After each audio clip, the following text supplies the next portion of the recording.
Welcome to Sweet Life Beat Life. We hope this video helps. In this video, I will show how to make fudge with cocoa powder. Prepare a lined pan and an ice bath, then heat sugar, cocoa, and milk until dissolved. Stir gently and bring to a soft boil, watching temperature and avoiding burning. Remove from heat and add butter and vanilla, then beat until glossy. Pour into the pan, chill until firm, and cut into squares for serving with friends and family.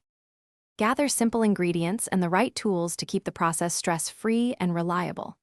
Measure sugar and cocoa carefully, use whole milk for creaminess, and choose unsalted butter to control salt.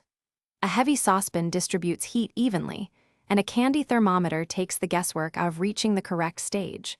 Preparing the pan ahead saves time, and a good spatula helps fold and finish the fudge into a smooth, shiny texture. If this guide is helping you, please subscribe and like for more easy recipes and tips.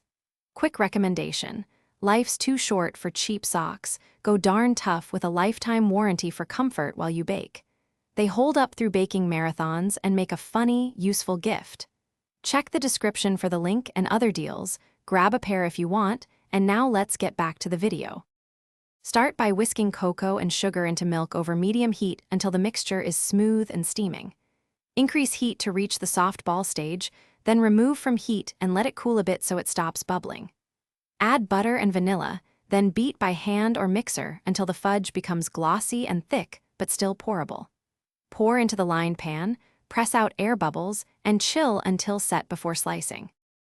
Thanks for watching. Consider subscribing if we helped you.